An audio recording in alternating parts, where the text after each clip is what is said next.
think of Somalia as this total anarchy? Is it still like that? This is frankly a pretty scary city. We've had to hire 8 gunmen to protect us from the warlords, the local militias. I've been visiting Mogadishu for 21 years now, fairly regularly. And it's sad to say that even today we still need so much security, guards in front, guards behind, an armoured convoy to protect us. It's a sign of quite how fragile things are still.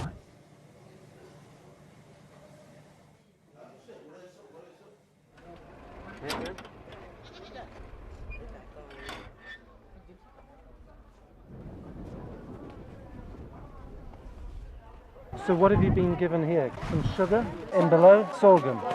And how long will that feed your family?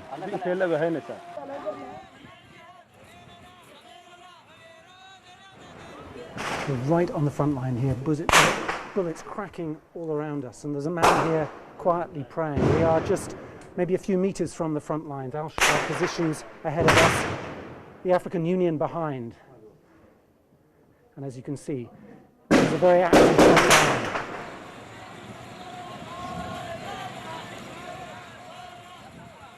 Most people I've been speaking to here in the market say they are reasonably confident that Al-Shabaab is not going to come back, and they believe that stability just might be here to stay.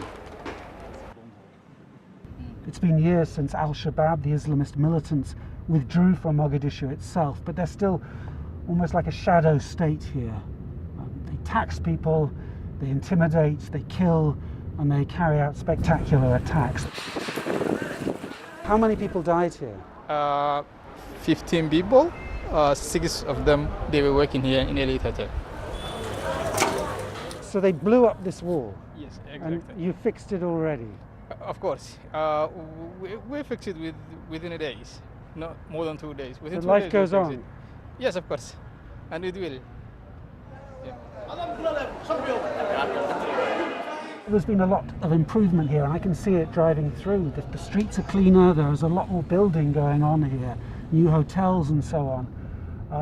But right now, it's election time. It was supposed to be one man, one vote. That hasn't happened.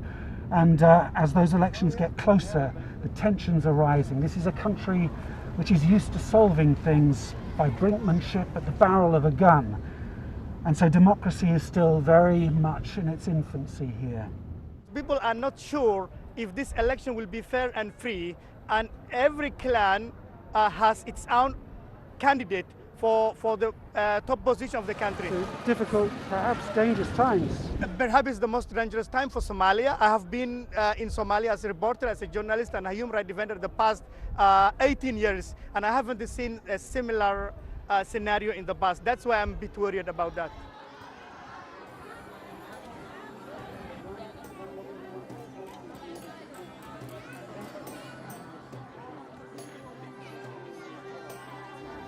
We've just come to a makeshift camp for displaced families right in the middle of Mogadishu.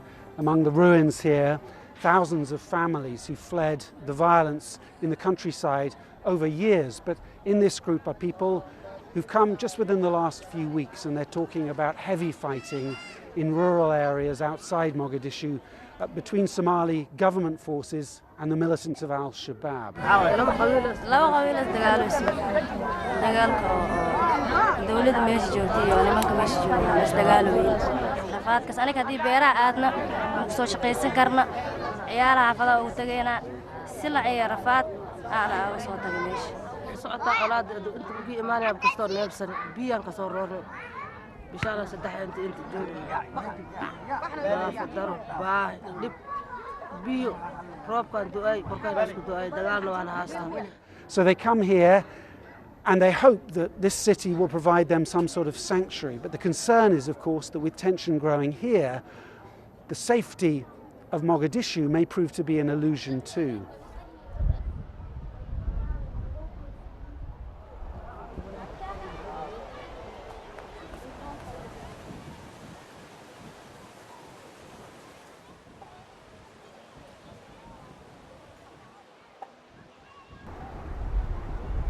When you look at scenes like this, I think there's every reason every temptation to be optimistic and hopeful about Somalia's future.